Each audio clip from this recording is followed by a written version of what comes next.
नमस्कार. आज आपण आलो आहोत अंधेरी पूर्व येथील 79 प्रभाग क्रमांक येथे. तर आज आता आपल्यासोबत आहेत शिवसेना शिंदे गटाचे अधिकृत उमेदवार सायली सदानंद परब. नागरिकांना काय आवाहन कराल? नागरिकांना आम्हाला जास्तीत जास्त मताने विजयी करा ह्याचं आवाहन करीन.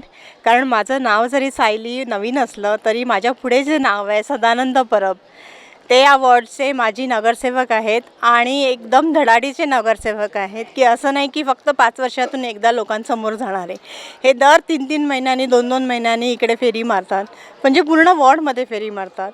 आणि काही त्यांच्याकडे कोणी आलं कामं घेऊन तर ती कामं अगदी 2 दिवसाच्या आत पूर्ण होतात.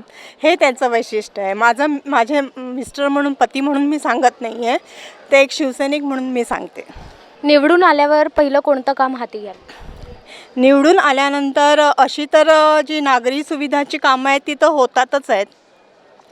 तर मेन काम आहे आमचं, जास्तीत जास्त लक्ष आम्ही घेणार आहोत क्लस्टर डेव्हलपमेंट थ्रू झोपडपट्टीधारकांना आपलं स्वतःचं हक्काचं घर मिळावं, जेणेकरून ही सगळी बाकीची जी नागरी सुविधाची थोडीफार जी कामं सारखी येतात, जसं कचऱ्याचं काम, म्हणजे रेग्युलरली ते उचललं जात नाही किंवा जास्त प्रमाणात लोकसंख्या असल्याकारणाने कचरा जास्त पडला जातो, तर त्याचं काम किंवा ट्रॅफिकचं प्रॉब्लेम ते सगळे दूर होते.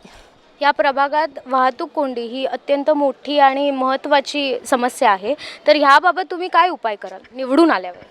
निवडून आल्यानंतर तेच मी तुम्हाला सांगितलं की क्लस्टर डेव्हलपमेंट थ्रू जास्तीत जास्त आम्ही हा एरिया डेव्हलप करण्याचा प्रयत्न करणार आहोत, जेणेकरून आपल्याला DP रोड मिळतील आणि त्यामुळे ट्रॅफिकची समस्या दूर होईल. धन्यवाद. होऊ घातलेल्या महानगरपालिका निवडणुकीच्या प्रचारार्थ सर्वच पक्षांच्या प्रचाराला जय्यत सुरुवात झाली असून आज आपल्यासोबत होते शिवसेना शिंदे गटाचे अधिकृत उमेदवार सायली सदानंद परब. नेमकं अंधेरीकरांचा कौल कोण घेणार, नेमकं अंधेरीकरांचा निर्धार कोण ठरवणार, हे पाहणं अत्यंत महत्त्वाचं ठरणार आहे.